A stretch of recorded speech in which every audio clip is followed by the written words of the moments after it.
Bom, senhoras e senhores, bom dia. É um prazer estar aqui com os senhores,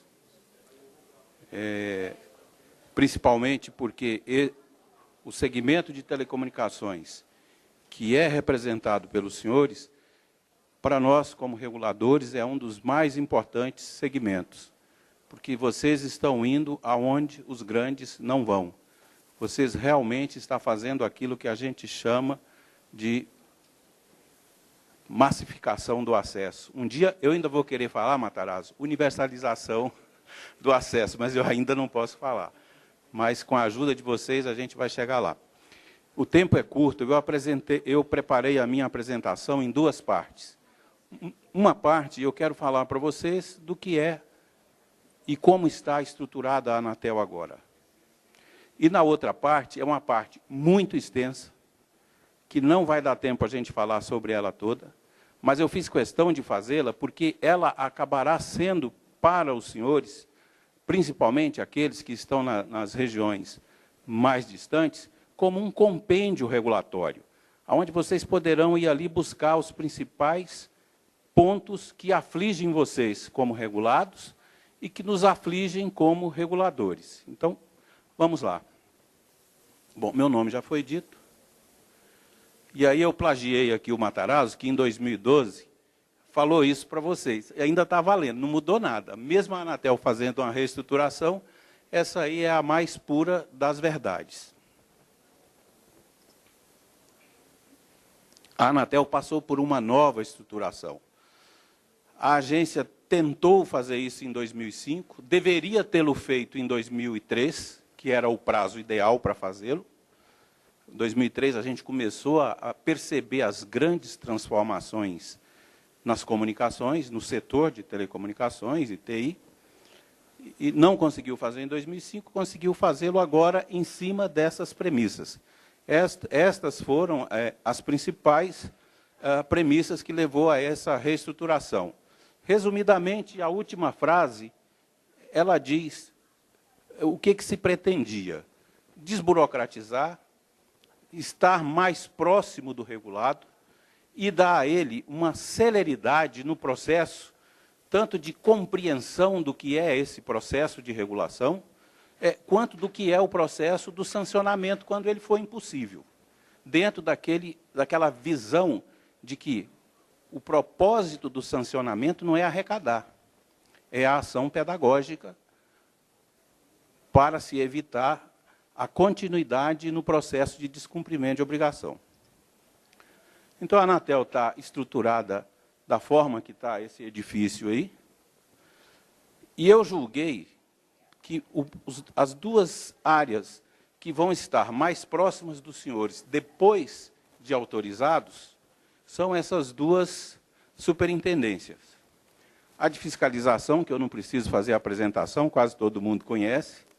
Quem ainda não conhece, um dia vai conhecer, com certeza. E a de controle de obrigações, da qual eu sou um dos gerentes lá na frente, a gente vai mostrar isso aí. A superintendência de fiscalização ela está dividida em três gerências. Uma de suporte à fiscalização, uma de fiscalização e as gerências regionais que estão aí no Brasil afora, a gente vai ver aonde.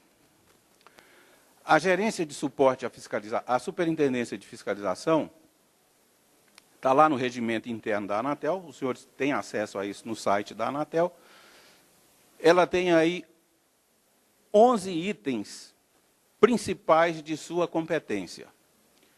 Eu não vou ler todos eles, como eu disse, o propósito da apresentação é que vocês tenham um compêndio para, a qualquer momento, buscar essa informação.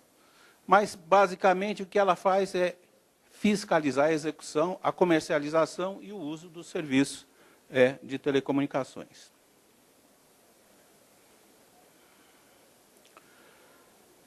E a sua primeira gerência, que é a de suporte, ela expede normas referentes a procedimento e instrução para as atividades de fiscalização. A gerência de fiscalização fiscaliza, e ela é uma que tem 2 slides só para mostrar o que está lá no regimento interno do que ela faz. Então, a burduna dela é um pouquinho maior que as outras. São 22 temas principais inscritos na nossa Constituição Empresarial, que é o regimento interno, atribuído como competência para essa gerência. As gerências regionais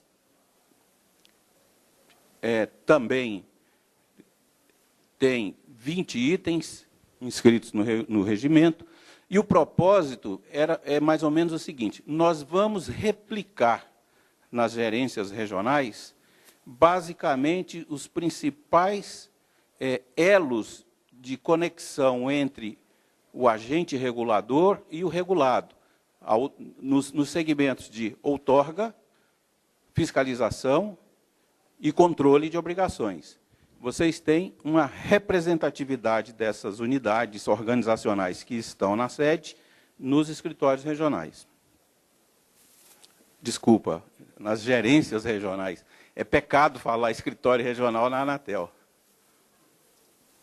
Bom, a gerência regional, ela é composta por essas caixinhas que eu fiz questão de colocar aí para vocês.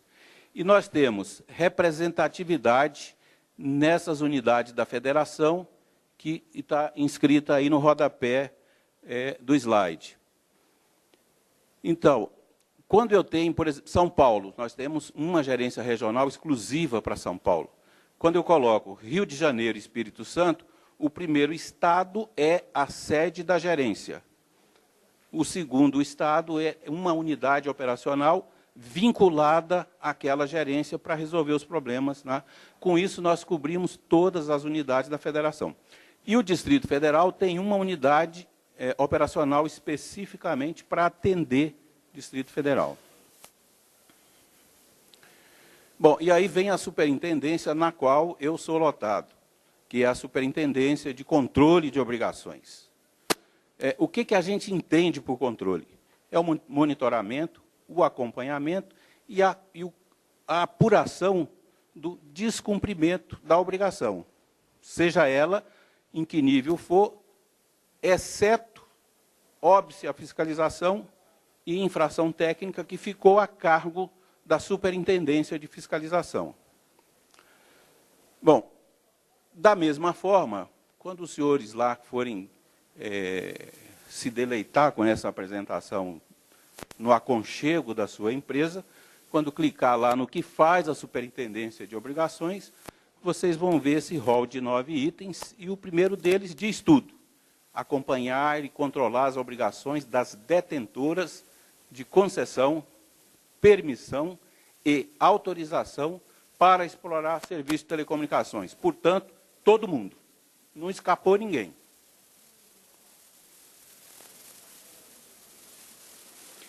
A gerência, aí nós temos aí 4 gerências: uma de controle de obrigações de qualidade, uma de controle de obrigações de universalização, e uma de controle de obrigações gerais, e uma de controle de obrigações de direito dos consumidores. Eu sou o gerente da gerência de controle de obrigações gerais. O que ela faz? Tudo o que as outras não fazem. Então, tudo aquilo que regimentalmente não tiver inscrito no escopo de atribuição das demais gerências dessa superintendência, está na minha gerência. Caducidade está na gerência de controle de obrigações gerais. E outros itens. Vou abrir apenas essa gerência. Desculpe, eu abri a gerência errada.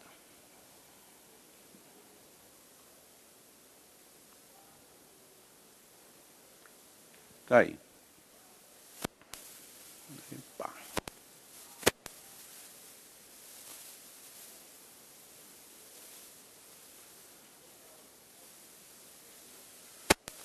Bom, vamos adiante. Eu terminei a parte 1, não vou dar conta de terminar a parte 2. Eu não sei esse tempo aqui, se ele é cumulativo ou se ele está decrescendo. Então vai dar tempo de falar da parte 2. Matarazzo, as nossas perguntas no final ou vamos no final?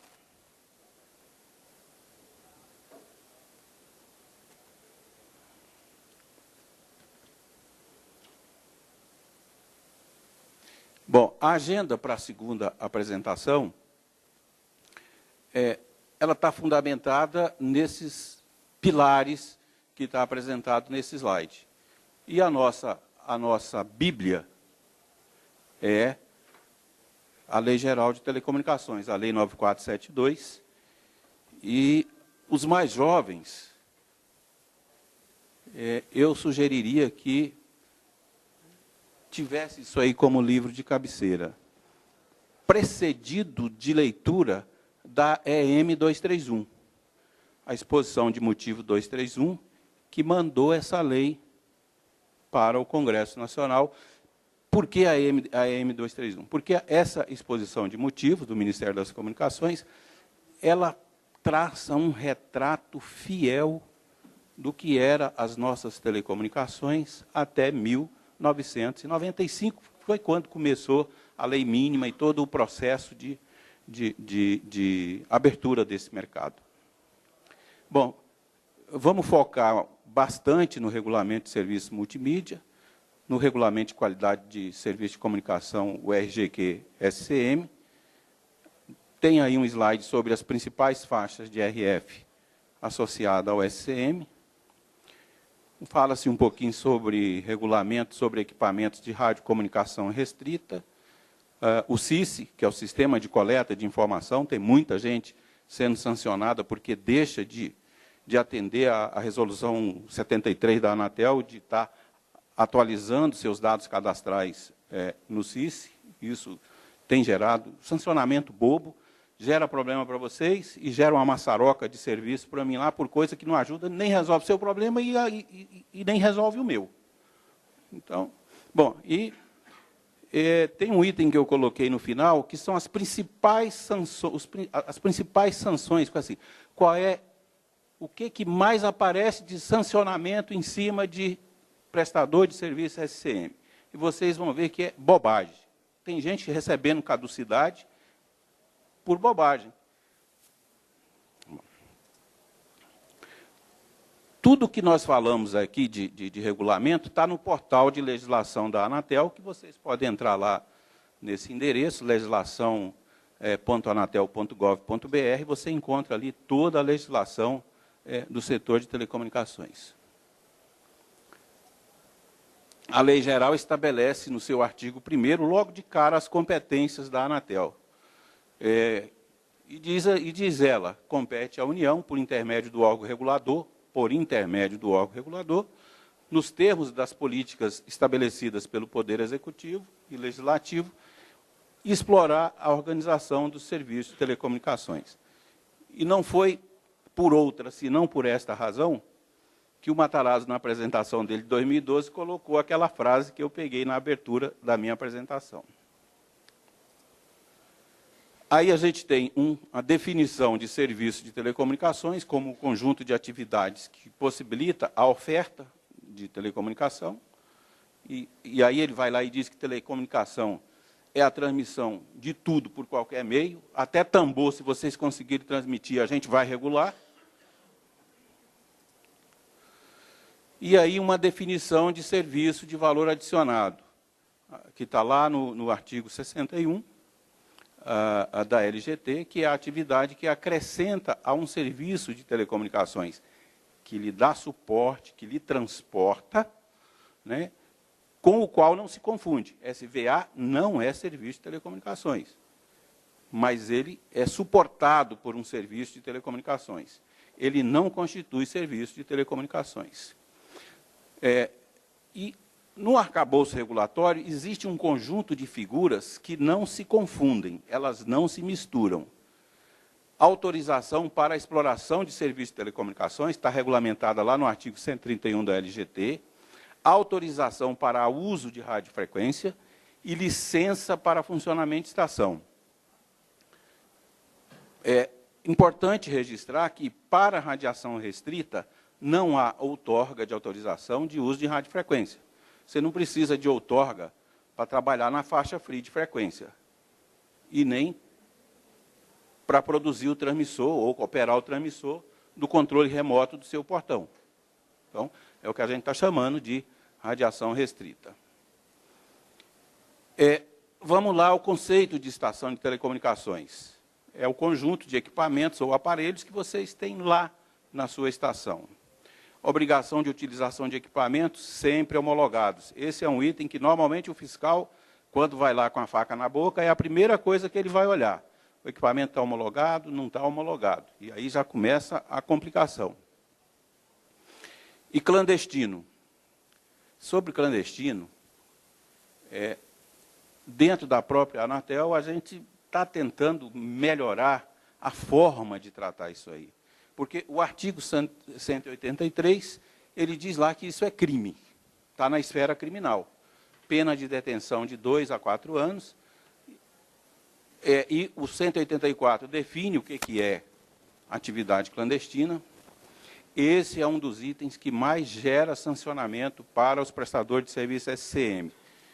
Ele chega no morro, não sei de onde, encontra lá um antenista que tem 2.000 clientes de tudo, de TV por assinatura, de serviço de acesso à internet, faz com ele lá um contrato de migrar aqueles clientes dele paulatinamente para a base dele. E esquece da responsabilidade dele, regulatória, de estabelecer o contrato com o usuário final. O contrato com o usuário final é responsabilidade dele, que detém a autorização. O fiscal, por acaso, denúncia do concorrente, passa por ali, e chega lá e pede a ele, aquele cliente que está ali, me dá o contrato dele. Ó, eu ainda não tenho. E aí caracteriza transferência de autorização, caracteriza para o outro prestação clandestina, e aí começa a confusão na vida do cara que estava trabalhando direitinho, que nós temos interesse que ele continue trabalhando, porque ele está fazendo aquilo que muitas outras empresas não estão fazendo e que é interesse da nossa sociedade. Então, esse é um item que tem que se tomar muito cuidado com ele. Fiz uma parceria com alguém que faz a instalação via rádio lá no interior, lá na roça, no fim do mundo. O contrato é seu e o cliente final. Você firme com ele um contrato de prestação de serviço, de apoio técnico, de qualquer coisa, mas você não pode deixar ele fazer o contrato com o cliente final. Esse é um dos motivos que mais gera sancionamento. E transferência da sua autorização para terceiro, da caducidade. Você já investiu no seu negócio e você está sujeito a um sancionamento por caducidade. Normalmente, o conselho diretor da Anatel tem transformado a caducidade, quando a justificativa, a gente vê que não houve a má-fé, mas sim a desinformação. E aí eu acho que a associação é muito importante, porque a associação leva vocês para o caminho do conhecimento, como está acontecendo aqui hoje. Às vezes o cidadão age pela ignorância, mas o nosso arcabouço jurídico não nos permite justificar o descumprimento da lei por ignorá-la, por desconhecê-la. Isso não é justificativa. Então, o nosso conselho, na maioria dos casos, tem entendido como relevante a prestação daquele serviço para a sociedade e tem transformado a sanção de caducidade, em função da consistência da defesa, em uma pena de multa. Mas, e se houver a reincidência? Aí, doutor, é caducidade, não tem mais jeito. Bom, a resolução 614 é a resolução que trata do regulamento de serviço SCM. E aí ela faz a definição do que é o serviço de comunicação multimídia, que eu não vou precisar falar isso para vocês, porque eu acho que vocês podem até me ensinar mais do que eu sei sobre esse serviço. Então, está dito aí o que é o serviço. É um serviço fixo, privado, de interesse coletivo. Interesse coletivo. Utiliza qualquer meio. Carrega qualquer sinal. Dá suporte ao serviço de valor adicionado. E a súmula 06 de janeiro de 2002, da Anatel, ela permite o fornecimento de sinais de vídeo e de áudio de forma eventual. Eu não posso ser um provedor de SEAC, de TV. Eu posso fazer serviço de vídeo eventual. Bom, eu prefiro falar o que não é o SCM, porque o que é eu sei que vocês sabem. E, normalmente, quando a gente vai sancionar, é em cima do que não é que o cidadão pensa que é. Então, ele não se presta à transmissão de voz para o poder público, mediante a comunicação entre dois pontos fixos. Isso é STFC. Ele não admite a distribuição de sinais de áudio ou vídeo em forma de programação seriada. A eventual, sim. A eventual, sim. E ele não admite a distribuição de sinais de áudio ou vídeo em forma de programação para livre recepção pelo público em geral, porque isso aí você vai estar concorrendo com a radiodifusão. Conceituação, o que a gente entende no arcabouço regulatório por informação multimídia, por área de prestação de serviço e por assinante. E aqui, o artigo 3º do regulamento, ele diz que não é permitido serviços com características do STFC. Eu já tinha dito isso lá atrás. Você não pode, acho que eu tenho um desenho aqui, não precisa entender o desenho, não. O que você precisa entender é o seguinte: se você está no centro dessa figura aí, você não pode atingir um usuário STFC com a sua informação sem passar pela própria rede do STFC. Então, se você fizer isso, você está infringindo as normas regulatórias. Vamos falar sobre autorização para a exploração do serviço. O que a Anatel percebeu ao longo dos últimos anos é que havia um número expressivo de prestadores de serviços, principalmente nas localidades menores, que mantinham a prática de prestar o serviço sem autorização, embora o serviço fosse útil para a sociedade, sem autorização, porque não tinham, alegavam não ter a condição de pagar os R$9.000 pela licença para obtenção da autorização de prestar o serviço, que é o que a gente chama lá de preço público de exploração de serviço. A Anatel reduziu esse valor para R$400.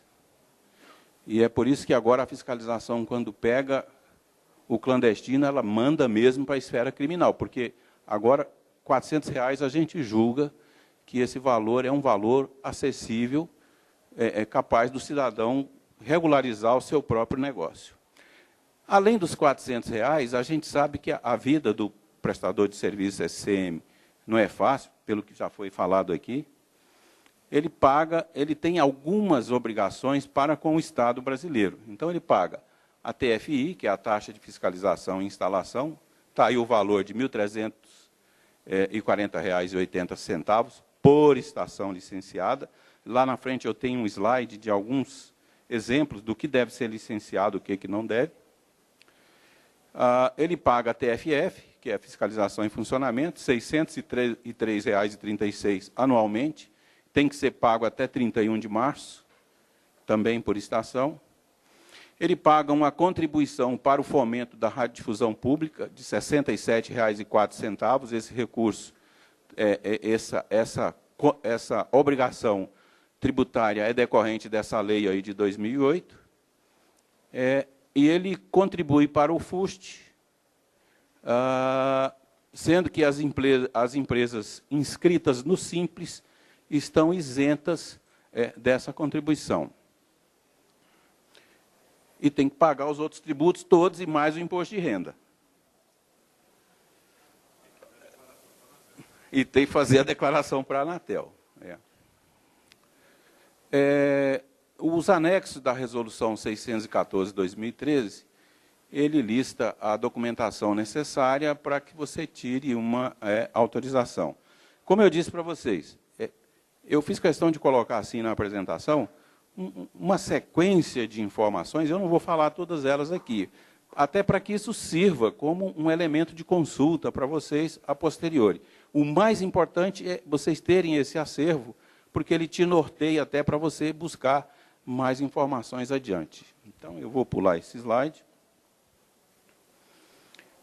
O artigo 19 do regulamento, ele fala das obrigações, e uma delas é a entrada em operação comercial em 18 meses após a emissão da autorização, prorrogáveis por mais 12 meses, e tem uma observação importante aí no parágrafo único, que às vezes confunde as pessoas e gera uma maçaroca de serviço lá para nós.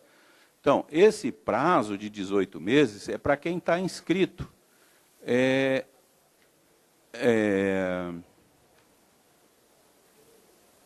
Espera aí, me enrolei, desculpa. Não, está aqui no... O prazo previsto nesse artigo pode ser prorrogado uma única vez por, no máximo, 12 meses, se as razões apresentadas não forem julgadas relevantes pela Anatel. É isso mesmo. Vamos para o próximo. Essa aqui é a outra coisa que eu comentei com vocês já, que é o que dá bastante sancionamento em cima dos provedores. Não manter contrato com o seu consumidor final e manter contrato sem as cláusulas obrigatórias. E essas cláusulas obrigatórias não é invenção da Anatel, não. A Anatel ela é subsidiária com o direito do consumidor. A Lei 10.000 e qualquer coisa de 90, eu não lembro mais o número dela. Bom, aí eu listei aqui as cláusulas obrigatórias do contrato. A prestação do serviço deve ser sempre onerosa. Você tem que ter contrato com o seu cliente. Ativei a minha empresa, entrei em operação, fiz todos os registros na Anatel. O fiscal chegou lá e te pede, cadê o contrato? Me dá contrato de 4 clientes. Eu não tenho. Você vai ser sancionado.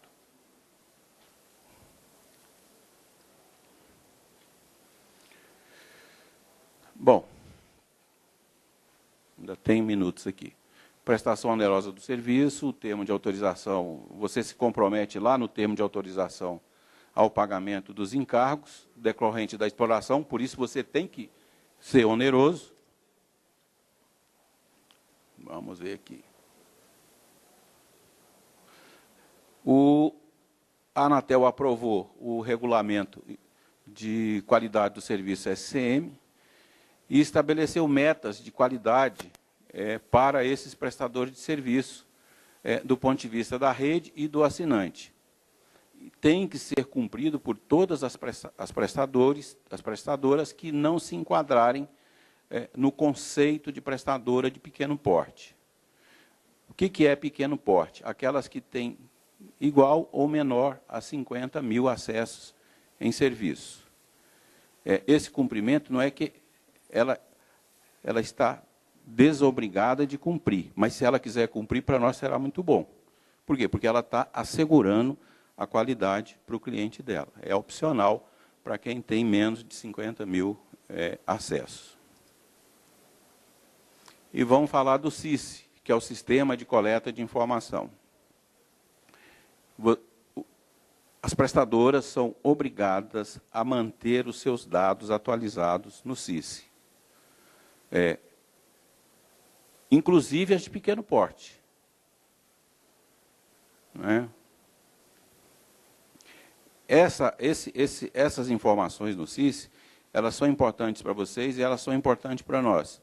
Elas são importantes para nós porque ali a gente tem todas as informações de como o mercado está se consolidando. Elas são importantes para nós porque ali tem todos os dados de vocês para a gente estar se comunicando. Então, por isso ela é obrigatória.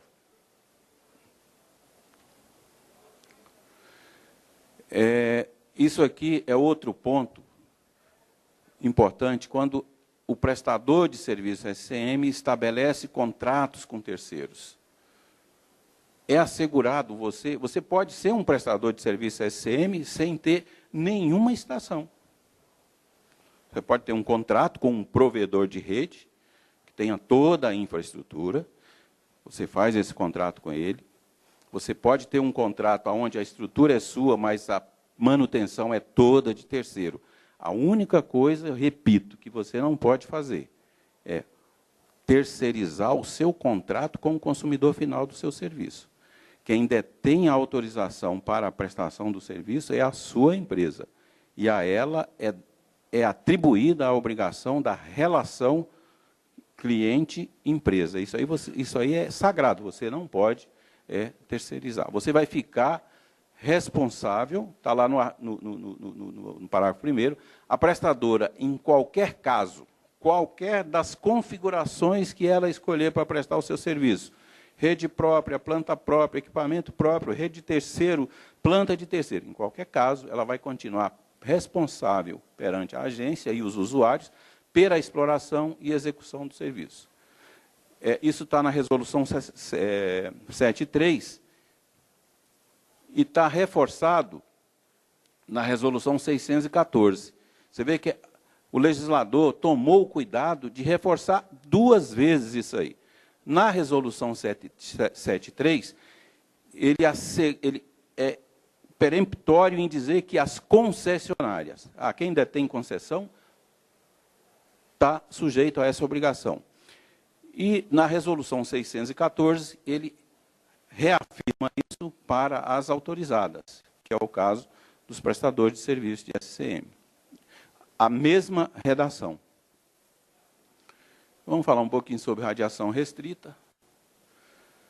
Deverão ser licenciadas as estações de telecomunicações principais da rede. Olha, você não precisa licenciar a estação que está na faixa de frequência free.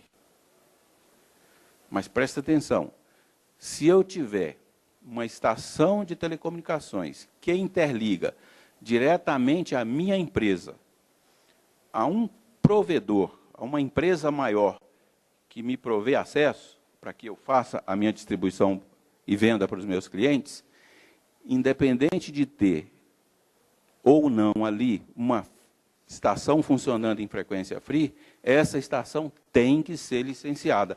Isso aí é outro ponto que gera sancionamento.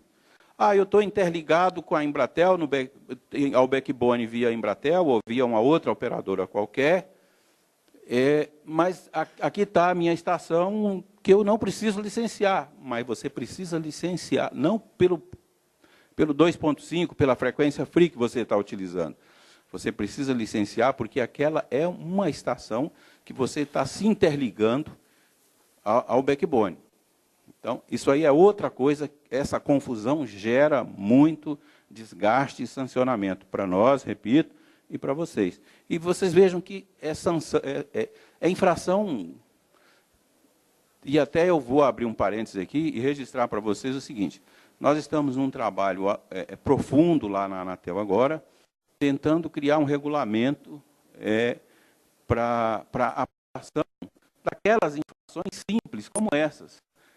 Em alguns casos, a gente vai tentar tirar isso do regulamento. Uma coisa está, porque não faz muito sentido, por exemplo, eu sancionar uma empresa, é outra infração que eu já estou adiando. Ela fez, sou eu e a minha esposa. Normalmente, o cidadão, quando põe ele e a esposa, ele põe 99 para ele e uma para ela. Não é mais ou menos assim que funciona? Ele tem que ser limitado, eu ponho uma para ela, 99 para mim. Aí, mas no outro dia ele amanheceu com pena dela e falou assim, olha, 2 para ela. Ela merece, ela está boazinha, vamos colocar 2. Você vai lá, faz a alteração contratual. O regulamento diz que ele tem 60 dias para informar isso para a Anatel. Aí, ele em 61. Isso vai lá para o Jovino abrir um processo de descumprimento de obrigação. Fala sério, faz sentido? O que isso melhora a qualidade do serviço ou a qualidade da regulação? Nada. Então, a gente está tentando rever isso aí. Mas acontece que, enquanto isso não for revisto, se não houver o sancionamento, o gestor público vai responder para o Tribunal de Contas com o CPF porque não fez. Então, assim, a gente fica ali dirigindo o retrovisor. Então, é importante a atentar para esse aspecto.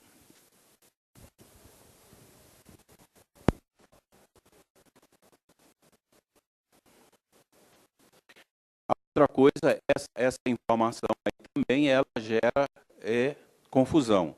Eu estou operando na faixa free. Olha, mas você está operando na faixa free com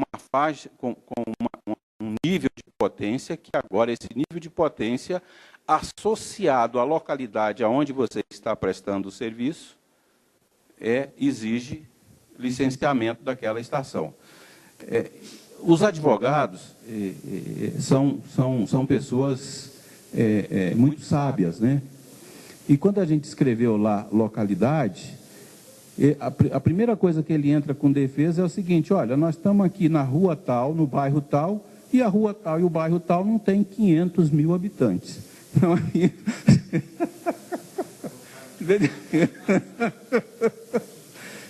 Mas tudo isso toma tempo, gente. Tudo isso toma tempo nosso, de vocês, cópia, vista processo. É uma confusão sem fim isso aí. Para eles é bom, né? Bom, aí outro aspecto com relação a licenciamento. Deverão ser licenciadas as estações que utilizem outros meios.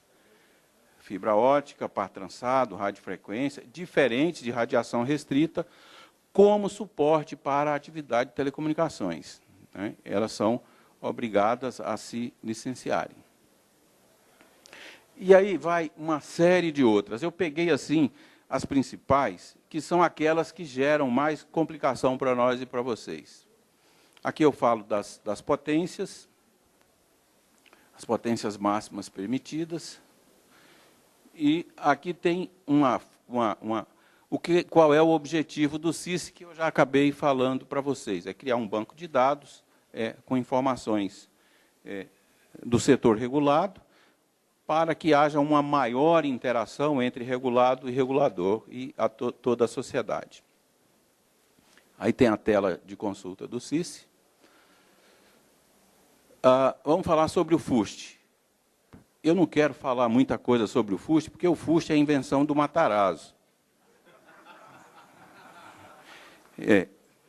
Eu estou no setor de telecom desde os 19 anos. E já se passaram 42 depois dos 19 anos. Né? E desde que o FUST foi inventado, vamos dizer inventado, né, Matarazzo? Lá em 2000, os 15 anos que eu fiquei no Ministério das Comunicações, depois da flexibilização do mercado, eu não gosto muito do nome abertura de mercado, parece que a gente era um negócio assim meio comunista, fechado, quer dizer, nós flexibilizamos o mercado. Depois da flexibilização do mercado, se passaram bastante tempo de minha atuação no Ministério, que foi de onde eu vim recentemente para a Anatel, e nós fizemos todos os esforços possíveis para aplicar recursos do FUST. Começou com o tal do programa GESAC, o projeto GESAC, que é o projeto de provimento de acesso nas áreas mais distantes, nas áreas remotas. Hoje são quase 20 mil pontos. E eu acho que hoje já deve estar acima dos 10 bilhões de reais o montante desse fundo. Nós conseguimos gastar 7 milhões de reais. Eu não sei se é gastar, se é investir, mas nós aplicamos 7 milhões de reais em 2008, com o CPQD, no desenvolvimento de um terminal de acesso das pessoas de deficiência auditiva. E nem um centavo mais. Mas, assim, o que eu quero falar do FUST, o mais importante desse FUST, é esse quadrinho que está lá no final, no rodapé da página. Vocês têm a obrigação de contribuir para o FUST.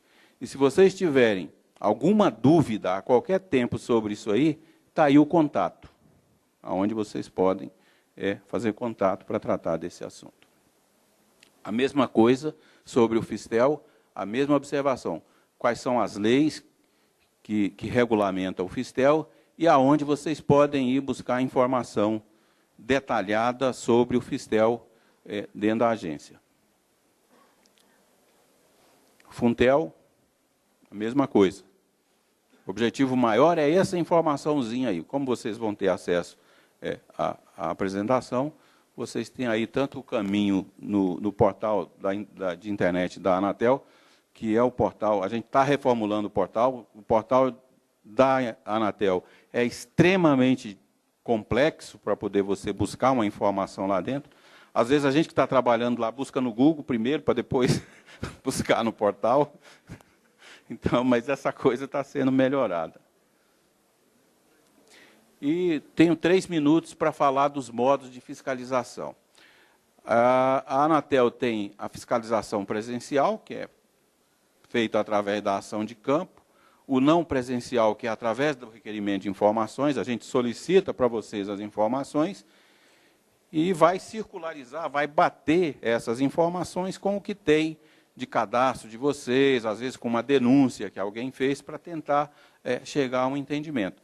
E o modo de acesso online, em cima daquelas informações que, obrigatoriamente, vocês têm que estar provendo nos sistemas que a gente tem. Sim. Aí vem aqui. Obrigações com maior índice de descumprimento. Atualização mensal do CIS. Essa é uma delas.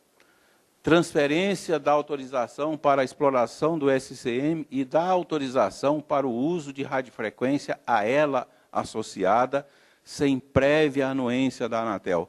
Veja que você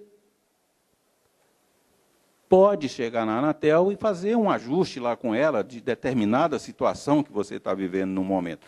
A gente teve um caso típico, tem 1 minuto para falar ele, que eu tenho um caboclo olhando para mim ali,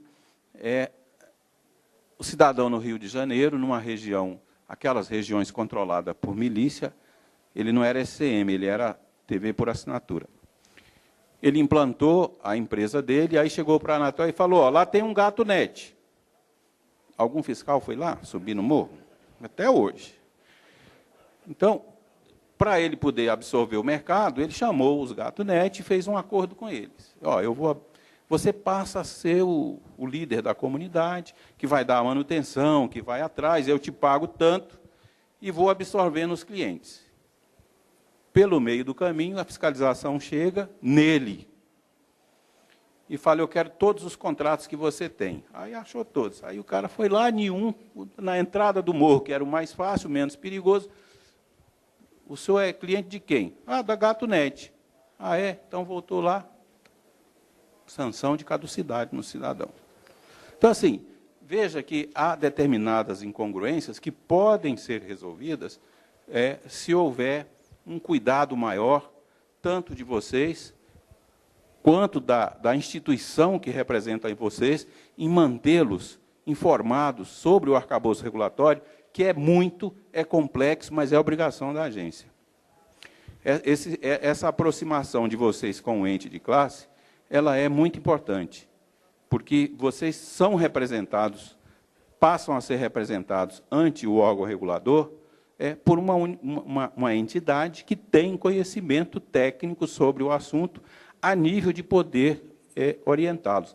E essa é a razão da Anatel ter me pego no laço lá e falar, não, vai lá conversar, porque esse evento, para nós, é muito importante, é de grande monta, e todos que tiverem, chame que a gente vem.